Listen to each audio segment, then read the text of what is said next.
Bueno, y vamos a conversar con el presidente de la Comisión Investigadora del caso Perdonazo Johnson, el diputado Fuad Chahín. Muchísimas gracias por acompañarnos, diputado. Lo primero, ¿usted cree que él se fue de manera voluntaria digo, en el contexto entendido del problema en el que está, o que se le sugirió que renunciara? Buenas noches, Mónica. Buenas noches, Daniel. La verdad es que yo creo que al ver a Julio Pereira poniendo su cargo a disposición, de alguna manera muestra una de sus características principales, que es la soberbia. Siempre su cargo ha estado a disposición del presidente de la República, porque el director del Servicio de Impuestos Internos es un cargo de exclusiva confianza del presidente de la República. Por lo tanto, eso fue un eufemismo para poner, en definitiva, su renuncia sobre la mesa. Él no quería renunciar.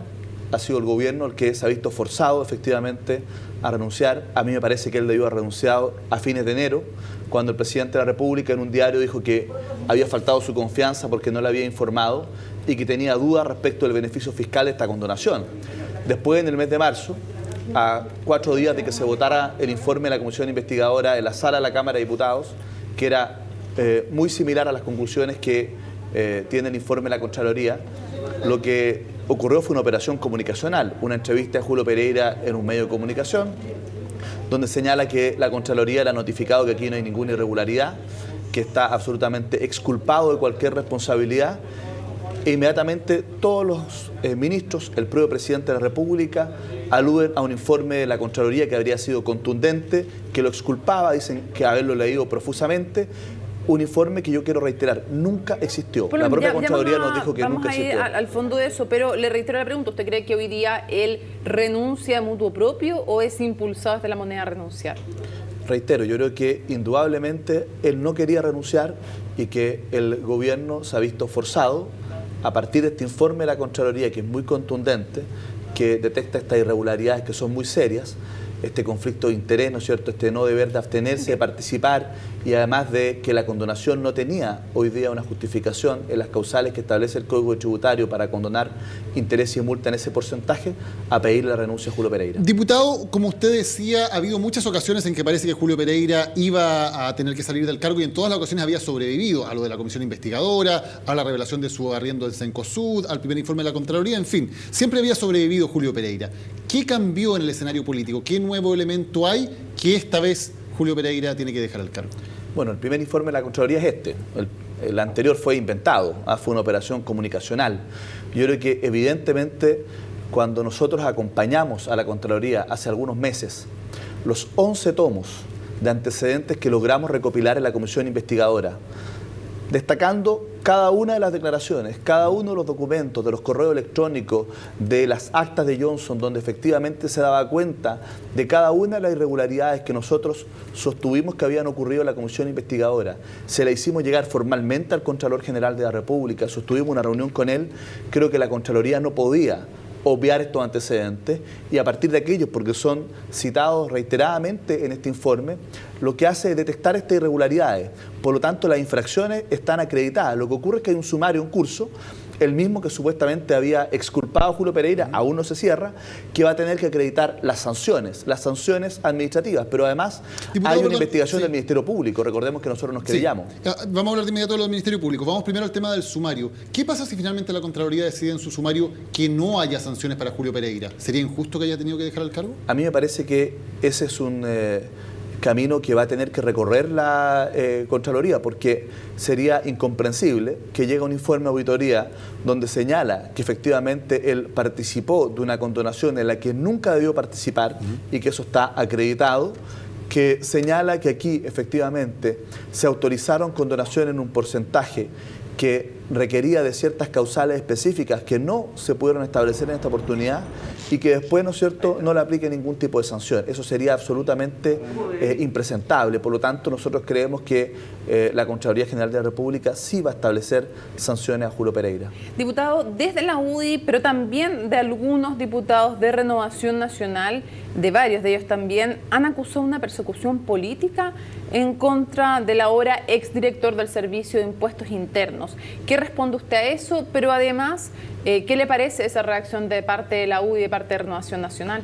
Bueno, yo quiero recordar que fue el presidente de la República, en esa entrevista del verano, que dijo que no le había pedido la renuncia a Julio Pereira porque el presidente de Renovación Nacional lo defendía.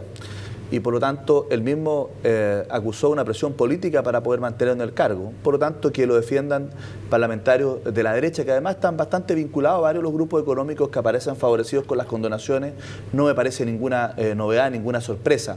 Pero yo quiero recordar que esos mismos parlamentarios fueron los que en el mes de marzo, aludiendo a este inexistente informe de la Contraloría, me emplazaron a que yo le pidiera disculpas públicas a Julio Pereira, a que aquí no había ninguna irregularidad, a que esto había sido una persecución política injusta.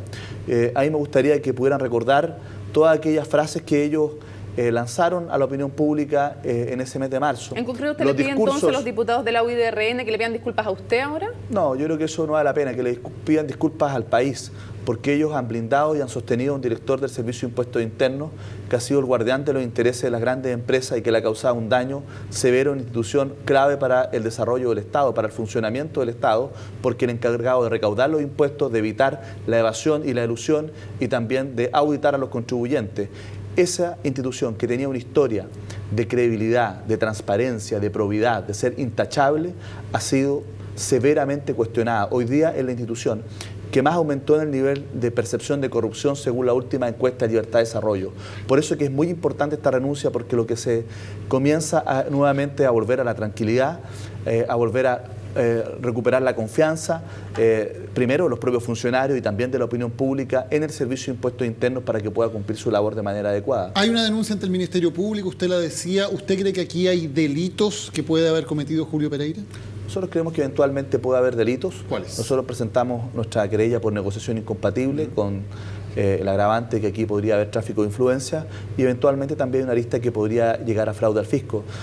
Nosotros creemos que aquí efectivamente había una negociación incompatible toda vez que había intereses económicos directos, ¿no es cierto?, de empresas que fueron condonadas, beneficiadas con la condonación, en las cuales, lo dice la propia Contraloría, tenía participación accionaria, es decir, participaba de la propiedad el propio director del servicio, en otro su esposa, su cónyuge, que además no estaban, ¿no es cierto?, bien informadas de las declaraciones de interés y patrimonio, pero también eventualmente podría haber fraude al fisco, porque aquí hubo efectivamente una operación coordinada del director del Servicio de Impuestos Internos, el subdirector jurídico, con el directorio de Johnson. Las propias actas de Johnson dan cuenta que permanentemente se le está informando del avance para que se extinguiera una deuda total de impuestos reajustados, más intereses y multas del orden de los 220 millones de dólares, con el pago efectivo de solo 8 millones de dólares. Y eso generó un conjunto de actos jurídicos de la empresa y de actos administrativos en el Servicio de Impuestos Internos.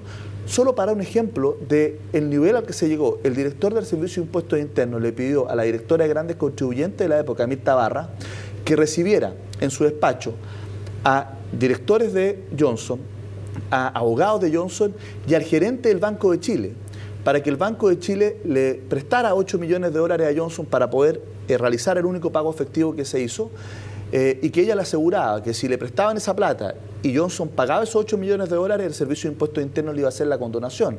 Es decir, la directora de grandes contribuyentes, por instrucciones de Pereira, tuvo que servir de aval ante el Banco de Chile de Johnson para que le prestaran esos 8 millones de dólares. Diputado, a ese nivel se llegó. No tengo claro cuál es la legislación al respecto, pero si se determinara estos delitos que ustedes presumen que no han sido comprobados, dejémoslo en claro. Hay una investigación, por eso okay, que eso, pero que no hay ninguna sentencia, dejémoslo claro. Aquí hay presunción de inocencia. Si se comprobaran, ¿tienen que los funcionarios involucrados, en este caso Pereira, responder con parte de su patrimonio? ¿Tiene algo que ver eso en este tipo de delitos que usted presume, que insisto que no han sido determinados?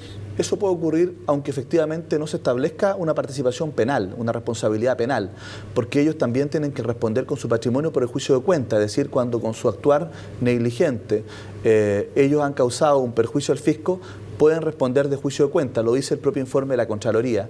Y también, a nuestro entender, el Consejo de Defensa del Estado, y por eso nos vamos a reunir el día jueves con el presidente del Consejo de Defensa del Estado, porque le vamos a pedir que se haga parte de la investigación penal y que también eventualmente pueda presentar una demanda de nulidad de derecho público, porque a nuestro juicio los actos administrativos, jurídicos administrativos, que son las condonaciones, tienen un vicio de legalidad, porque no se cumplieron con las causales que establece el Código Tributario para poder condonar en ese porcentaje, y por lo tanto podríamos efectivamente estar en presencia de un vicio que acarrea la nulidad de derecho público, y el efecto de aquello es retrotraer las cosas al estado anterior, y por lo tanto se podría dejar sin efecto la condonación.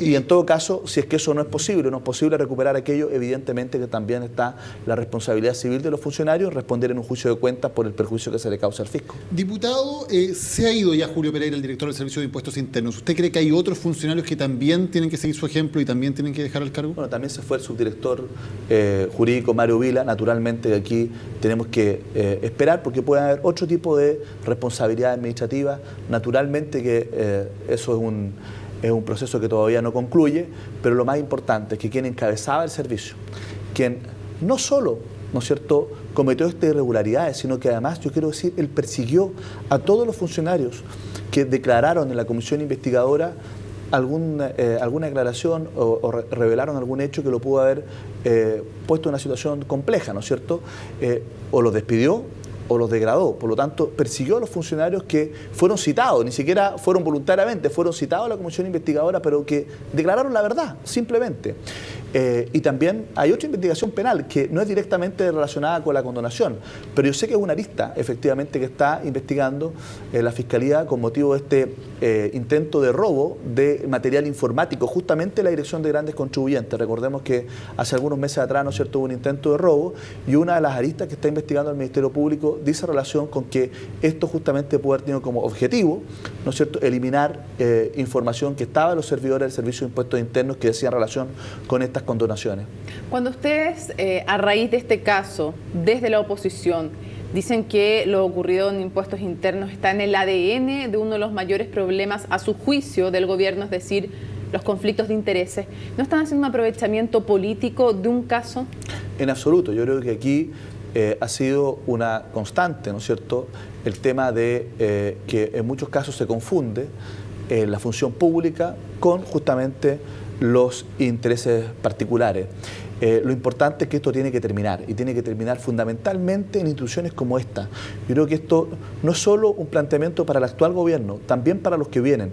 Nosotros tenemos redactado un proyecto de ley que vamos a presentar la próxima semana para poder efectivamente terminar con el hecho de que en el Servicio de Impuestos Internos se nombren a abogados que vienen justamente de las auditoras, ¿no es cierto?, y que después van a volver a las auditoras y que lo que hacen es un verdadero doctorado en el Servicio de Impuestos Internos, donde muchas veces pueden adecuar las circulares, ¿no es cierto?, donde aprenden cuál es el funcionamiento, cuáles son cada uno de los criterios dentro del servicio, y después se van a asesorar a las mismas empresas. Diputado, luego de pasar por el servicio. Aquí nosotros tenemos que generar una muralla china, ¿no es cierto?, entre la defensa de las empresas y el rol de recaudador y fiscalización que tiene el Servicio de Impuestos Internos. Siempre es más fácil mirar, en el fondo, la paja en el otro lado que la viga en el propio ojo. ¿Y sabe por qué se lo pregunto? Porque también desde la concertación, cuando dejan el gobierno, hemos visto también un trasvasijes de cargos públicos a empresas privadas, y probablemente ahora vamos a ver de empresas privadas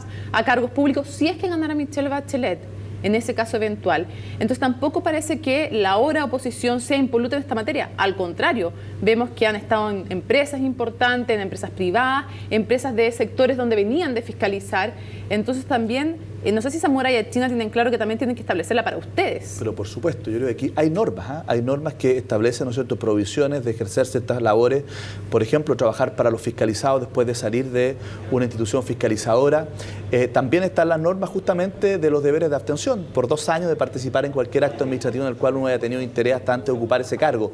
Pero en instituciones como el Servicio de Impuestos Internos, esta norma tiene que ser mucho más exigente y tiene que ser, a mi juicio, verdaderamente prohibitiva, sobre todo desde el punto de vista del ingreso, de dónde vienen. Naturalmente, una persona que sabe la función pública tiene derecho a trabajar, ¿no es cierto?, después en otro ámbito, y tiene que establecerse plazo, eso sí, claramente definido. Hoy día son 6 meses, puede ser 1 año para poder desempeñarse en las áreas que estaban reguladas o fiscalizadas. Pero el ingreso a mí me parece muy complejo. Es una información de último minuto que nos acaba de llegar. El ministro de Hacienda acaba de anunciar a Alejandro Burr Ortúzar como director suplente del Servicio de Impuestos Internos. Burr es un funcionario de carrera del Servicio de Impuestos Internos desde 2000, ingeniero civil e industrial, y se desempeñaba hasta hoy como subdirector de fiscalización. No sé si usted tiene más antecedentes sobre él y qué le parece esta designación suplente, claro, porque el cargo definitivo hay que llenarlo por alta dirección pública que ha hecho el gobierno. A mí me parece una buena señal. Yo creo que es una buena señal que se nombre efectivamente en esta suplencia. Entiendo que debiera ser un cargo transitorio, ¿no es cierto? Porque como es por alta dirección pública, ¿no es cierto?, ese debiera ser el nombre, pero creo que aquí evidentemente es una buena señal que sea un funcionario de carrera. Yo creo que eso demuestra de que aquí efectivamente hay una voluntad, al parecer, de corregir, ¿no es cierto?, e intentar reparar el daño que se le ha hecho. ¿Usted tiene algún antecedente sobre él en términos de qué rol había ejercido? Era subdirector de fiscalización, por lo demás, hasta ahora. Sí, lo que pasa es que eso es un nombramiento reciente. Era Iván Beltrán, hasta hace poco él es subdirector de fiscalización, por lo tanto no lo conozco, ¿no es cierto? Ahora, pero fecha de inicio dice aquí es un contrato en la página de transparencia del gobierno, de entrada no a su cargo específico, sino que se supone que el Servicio de Impuestos Internos, el 22 del 12 del 2008, una remuneración bruta mensualizada de 6.028.000 pesos, con asignaciones especiales, y dice, bueno, subdirector, ingeniero civil, grado 2 de la escala única. Si yo no puedo dar una opinión, ¿no es cierto?, de sus características profesionales o personales, pero me parece sin duda una buena señal que sea un funcionario de carrera. Diputado Fuad Chay, muchas gracias por habernos acompañado hoy en CNN Chile. Muchas gracias a ustedes, que estén muy bien.